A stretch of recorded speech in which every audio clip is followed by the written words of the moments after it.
परमेश्वर के नाम की स्तुति हो और उनके नाम की महिमा हो। प्रभु ने हमें एक और अवसर दिया है कि हम परमेश्वर की उपस्थिति में आकर परमेश्वर के वचनों को हम सीख सके और परमेश्वर के वचन को सीखने से हमारे जीवन में परिवर्तन आ सके। आज हम लोग भजन संहिता हम लोग 51 की ओर अपने हम ध्यान को लगाएंगे। भजन संहिता 51।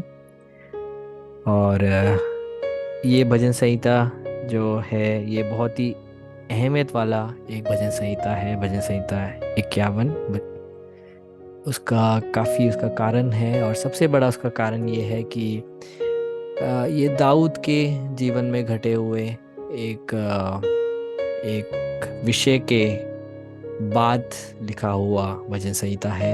ये ऐसा एक भजन संहिता है जिसमें से काफ़ी बार हमें कुछ कुछ वचन पसंद है, परंतु उसको संदर्भ में नहीं समझने की वजह से उसमें जो भजनकार जो कह रहा है उसके दर्द, उसके तकलीफ को और उसकी वो वास्तविकता से हम रूबरू नहीं है। तो आज हम लोग परमेश्वर के वचन को हम अच्छे से हम लोग सीखेंगे और हम प्रार्थना यही करेंगे कि जैसे हम सुन रहे हैं हमारे जीवनों में परमेश्वर के आत्मा का कार्य होने पाए। इसके पहले के 3 आयत को हम लोग पढ़ेंगे। इसमें ऐसे लिखा हुआ है, हे परमेश्वर, अपनी करुणा के अनुसार मुझ पर अनुग्रह कर, अपनी बड़ी दया के अनुसार मेरे अपराधों को मिटा दे, मुझे भली भांति धोकर मेरा धर्म दूर कर और मेरा पाप छुड़ाकर मुझे शुद्ध कर। मैं तो अपने अपराधों को जानता हूँ और मेरा पाप निरंतर मेरी दृष्टि में रहता है। तो इस वचन का संदर्भ क्या है, मैंने आपको बताया कि दाऊद के जीवन में कुछ ऐसा एक एक एक घटना घटी थी जो उसके लिए बहुत ही महंगा पड़ गया। वो क्या है उसको हम लोग जब समझेंगे तब हमें इस वचन के गहराई को हम जान पाएंगे। तो दाऊद परमेश्वर के हृदय के अनुसार चलने वाला एक व्यक्ति था। जब वो राजा नहीं था तब उसने भजन संहिता 23वां उसने लिखा था। और वो अपने परिवार में वो तुच्छ जाना जाता था और सबसे छोटा होने के कारण उसको हमेशा हर एक चीज़ से दूर रखा जाता था।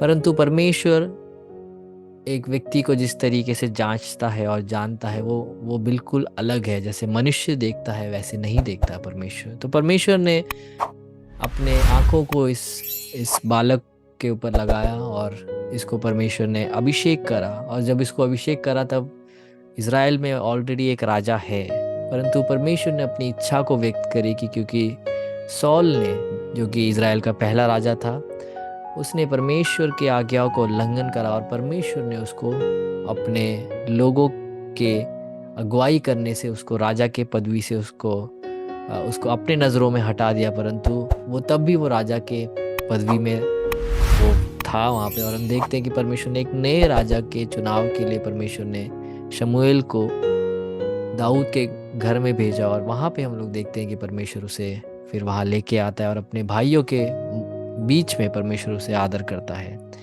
तो मेरे प्रियो, ऐसा सब होने के बाद हम देखते हैं कि दाऊद हमेशा उसके हर गीतों में परमेश्वर के प्रति अपने हृदय को व्यक्त करता है, अपनी आराधना को प्रभु के लिए करता है, अपने हृदय को शुद्ध रखने के विषय में बात करता है और वो पवित्रताई की चीज़ें वो कहता है। परंतु उसके जीवन में एक ऐसा एक अवसर आता है मेरे प्रियो, जब उसको एक पाप करने का उसे मौका दिखता है। और हम देखते हैं, बाइबल बताता है कि इंसान का हृदय वो बहुत ही क्या है, वो पाप से भरा हुआ है और बहुत ही डिसीविंग है, बहुत विकेड है। क्योंकि उसको एक मौका मिल जाए इस हृदय को तो ये परमेश्वर से दूर भागने के लिए ये उतावला हो जाता है। और दाऊद के साथ भी यही हुआ कि जब राजाओं को युद्ध में जाना चाहिए था तब दाऊद अपने राजमहल में विश्राम करते हुए पाया गया और उसने अपने सैनिकों को उसने भेज दिया युद्ध करने। पर जब राजा लोग जब युद्ध किया करते थे तब ये व्यक्ति विश्राम करता हुआ वहाँ पे बाइबल हमें बताती है। और उसके बाद हम देखते हैं कि इसने कभी नहीं सोचा था दाऊद ने कि उसी के राजमहल में वो परमेश्वर से दूर हो जाएगा, वो पाप में गिर जाएगा और एक के बाद एक पाप वो अपने जीवन में वो करता जाएगा। उसने सोचा नहीं। वो ऊपर जाता है और वो एक स्त्री को वो नहाते हुए देखता है और वो स्त्री क्योंकि सुंदर थी तो उसकी आंखें उसको पाने के लिए लालसा करती है। और हम देखते हैं कि वो उसको अपने वहाँ पे अपने राजमहल में बुलवाता है और उसके साथ वो पाप करता है। और उसने ये पाप करा और ये परमेश्वर के नज़रों में ये बात बिल्कुल भी ठीक नहीं थी, वहाँ पे लिखा हुआ है। और अपने पाप को छुपाने के लिए ये उस स्त्री को, जो ऑलरेडी एक शादीशुदा एक औरत है, उसके पति को बुलवा कर उस पति के ऊपर उस पाप को डालने की वो कोशिश करता है जो उसने किया है, परंतु वो उस पति को उसका जिम्मेदार बनाना चाहता है। और मेरे प्रियो, बहुत बड़ी एक बात क्या है, आज का जो परमेश्वर का वचन है वो बहुत ही आपके हृदय को छुप जाएगा, क्योंकि हम देखते हैं कि परमेश्वर के हृदय के अनुसार चलने वाला एक व्यक्ति जब वो भटक जाता है तो किस तरीके से वो गिर सकता है। हम लोग देखते हैं, पहले वो उस स्त्री के साथ गलत व्यवहार करता है, दूसरा वो अपने पाप को छुपाने के लिए उसके पति को शराब पिलाकर पति के द्वारा उस पाप को अपने ऊपर लेने के लिए वो कोशिश करता है, परंतु वो भी जब नहीं होता है तो वो उसके पति को वो मरवा देता है।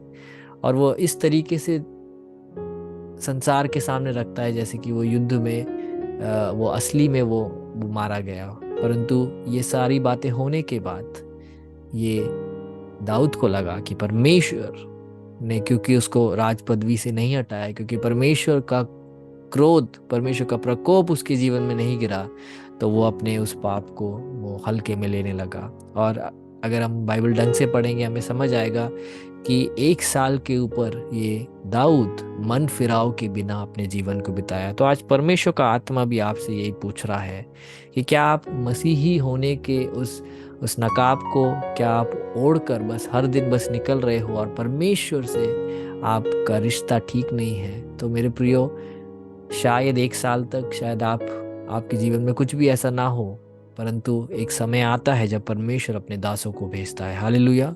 और परमेश्वर ने 1 साल के बाद परमेश्वर ने अपने दास भविष्यवक्ता नेथन को भेजा वहाँ पे, और नेथन के द्वारा परमेश्वर ने उसके उस पाप को उजागर करा, उसको एक्सपोज किया और उसको बोला तू है वो पापी व्यक्ति। और हम देखते हैं दाऊद ये सुनते ही तुरंत ऊंची आवाज में रोते हुए उसने बोला, हे परमेश्वर मुझे माफ कर दे। और हम देखते हैं परमेश्वर उसे माफ कर देता है, परंतु उसको एक बड़ी एक कीमत अपने उस गलत उस बर्ताव का उस स्त्री के प्रति और उसको छुपाने की कोशिश और उसके पति को मर्डर करने के ये सारे चार्जेस परमेश्वर ने उसको माफ तो कर दिया, परंतु परमेश्वर ने बोला कि तुझे एक बहुत बड़ा एक अपने पापों का एक कीमत चुकाना पड़ेगा। और वो कीमत हम जिन लोगों ने बाइबल पढ़ा है हम सबको पता है। तो मेरे प्रियो, ये आज वचन परमेश्वर ने हमें ये क्यों दिया है? क्योंकि दाऊद भी परमेश्वर के हृदय के अनुसार चलने वाला एक व्यक्ति भी जब वो भटक गया, जब वो पाप में गिर गया, वो अपने ही धार्मिकता पे भरोसा करके खुद उसने कुछ ना कुछ करने की कोशिश करी। उसने सोचा कि लोगों के आंखों में अगर नहीं है तो तब भी मैं राजा बन के रहूंगा, है ना। अगर लोगों के आंखों के सामने नहीं है तो तब भी मैं एक प्रचारक बन के रहूंगा, मैं एक मसीही जीवन का मैं नाटक तो मैं कर सकता हूँ। परंतु दाऊद को ये नहीं पता था कि परमेश्वर आराम से वेट कर रहा है। मेरे प्रियो, आप में से हर एक व्यक्ति के जीवन में कुछ ना कुछ परेशानियां आती है, परंतु मेरे प्रियो जब परमेश्वर अपने कार्य को करता है तब हर किसी को हालेलुया बोलना बहुत आसान होता है।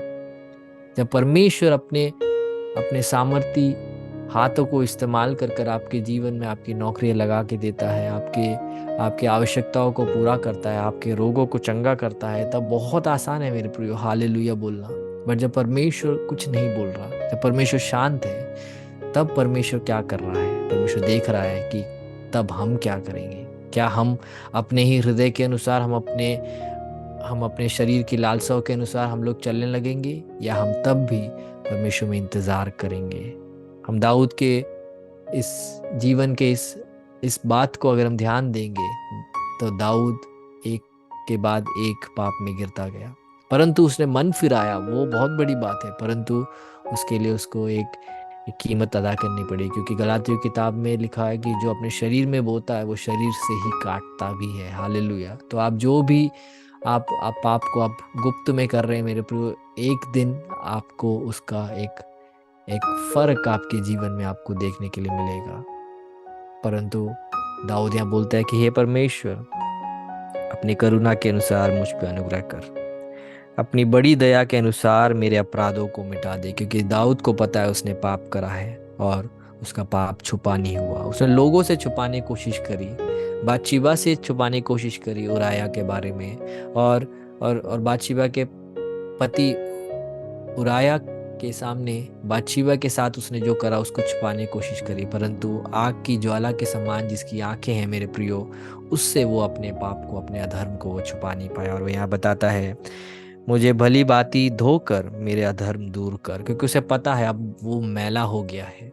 वो महीनों हो गए वो परमेश्वर के उपस्थिति में वो रोकर, परमेश्वर की उपस्थिति में वो पश्चातापी एक मन से दूसरों के लिए प्रार्थना कर कर महीनों हो गए हैं। उसे उस बात का बोध होने के बावजूद उसने कभी भी मन नहीं फिराया मेरे प्रियो। ये अगर दाऊद ऐसा कर सकता है, उसके जीवन में अगर ऐसा हो सकता है, तो आप और मैं क्या है मेरे प्रियो। अगर हम अपने अहंकार में बने रहते हैं, अगर हम मन फिराव नहीं करते जब हमें पता है कि हम गलत है, तो बाइबल बताती है हम अपने हृदय को और कठोर करते हैं, और हम लोग कठोर करते हैं, और हम मसीह से हम दूर जाते रहते हैं। परंतु मेरे प्रियो, मैं आज आपको बताना चाहता हूँ कि परमेश्वर तब भी आपको एक मौका देना चाहता है। प्रभु तब भी आपके पास आकर आपके गलतियों को, आपके पापों को आपको दिखाकर आपसे मन फिराव की ओर गुहार लगाएगा। हालेलुया। ताकि आप मन फिराकर मसीह में आने पाए। आज जब हम वचन सुन रहे हैं, हम लोग प्रभु से उन सारे बातों के लिए हम माफ़ी मांगे जो हमें छोड़ कोई भी नहीं जानता है हम जो ज़िंदगी में कर रहे हैं, परंतु प्रभु जानता है। और प्रभु के सामने वो बात छुपी नहीं हुई। अगर अगर दाऊद ने इस भयंकर इस पाप को कर कर उसने मन फिरा कर अगर जो सही करना था उस चीज को अगर उसने किया होता, तो शायद वो उराया को मौत के घाट नहीं उतारता, शायद वो अपने पाप को छुपाने की कोशिश नहीं करता। परंतु उसको उसकी सेवकाई, उसकी राजगद्दी, उसका इज्जत और उसका लोगों के सामने जो ओहदा था वो प्रभु से ज्यादा हो गया। हमारे मसीह जीवन में भी ऐसे होता है। इंसान के सामने हमारा आदर, हमारी सेवकाई, हमारा नौकरी, हमारा शादी, ये सब कुछ जो कि प्रभु ने दिया है, बट काफी बार इस सब को खोने के डर से हम लोग क्या करते हैं, हम अपनी गलतियों को हम छुपाने लग जाते हैं, अपने पापों को हम छुपाने लग जाते हैं। परंतु आज परमेश्वर का वचन हमें बता रहा है कि जैसे दाऊद ने जैसी वचन सुना उसके अंदर एक मन फिराव आया, तो आज हमारे अंदर भी एक मन फिराव की प्रार्थना होने पाए। हालेलुया। जब परमेश्वर शांत है तब हम क्या करते हैं। हालेलुया। जब आपके जीवन में एक वेटिंग पीरियड प्रभु ने रखा हुआ है, तब आप क्या करते हैं, वो प्रभु आपके उस चरित्र को, आपके उस कैरेक्टर को देखता है। हालेलुया। और वो यहाँ पे बताता है, मैं तो अपने अपराधों को जानता हूँ और मेरा पाप निरंतर मेरी दृष्टि में रहता है। उसका पाप और किसी के दृष्टि में नहीं था, उसका पाप उसकी पत्नी के दृष्टि में नहीं था, उसका पाप उसके सैनिकों के सामने नहीं था, उसकी प्रजा के सामने नहीं था, परंतु उसको पता है कि वो क्या कर रहा है। ऐसे ही मेरे प्रियो, आपका पाप आपको पता है। आज मन फिराना है, आज प्रभु से माफी मांगनी है, और माफी मांग कर उससे दूर हट जाना है। ऐसा ना हो कि परमेश्वर का जो क्रोध है आपके परिवार के खिलाफ, आपके खिलाफ वो भड़के। हालेलुया। इसलिए मन फिरा कर, हालेलुया, हालेलुया, सुधार की ओर हमें आना है। हमारी शारीरिक चीजों के लिए हम बहुत रोते हैं, हम बहुत प्रार्थना करते हैं, अच्छी बात है मेरे प्रियो, वो गलत बात नहीं है।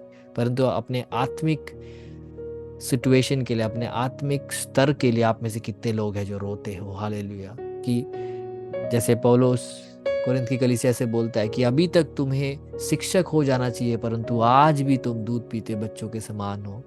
अगर हम छोटे छोटे चीज़ों के लिए ही हम प्रार्थना करते करते उसी में अगर हम बिखर जाते हैं मेरे प्रियो, तो ये अगेन उस बात को दर्शाता है कि हमें प्रभु के पास वास्तव रीति में आके वास्तव विषयों के लिए, अपने अपने मसीह जीवन को ठीक करने के लिए, उसके सुधार के लिए हमें फिर से प्रार्थना करने की जरूरत है। हम अपने आंखों को बंद करेंगे और हम प्रार्थना करेंगे। हालेलुया। पिता परमेश्वर, आपके वचनों के लिए हम धन्यवाद करते हैं प्रभु। प्रभु जैसे दाऊद ने मन फिराया जब आपका वचन सुना, परमेश्वर, परमेश्वर हम में से कोई भी ऐसा ना होने पाए जो वचन सुनकर भी अपने हृदय को कठोर कर ले, परंतु हम आपसे हम प्रार्थना करते हैं परमेश्वर, हमारे वो सारे गुप्त पाप जो और कोई नहीं जानता, उसको परमेश्वर हम आपके सामने लेके आते हैं, क्योंकि वो खुद हमारे सामने हैं परमेश्वर। और हम चाहते हैं, आप ही हैं जो हमें शुद्ध कर सकते हैं, आप ही है जो हमें उससे हमेशा के लिए आज़ाद कर सकते हैं परमेश्वर, और हमें एक धार्मिकता की मार्ग में आप चला सकते हैं परमेश्वर। इस सुंदर समय के लिए धन्यवाद करते हैं। जो ये वचन सुनेंगे परमेश्वर, उनके जीवन में बहुत बड़ा एक बदलावट आने के लिए परमेश्वर, अनेक लोग मन फिराव में आने के लिए परमेश्वर आप सहायता करें परमेश्वर। आपने हमारे प्रार्थना को सुना, उसके लिए धन्यवाद। यीशु मसीह के नाम पे।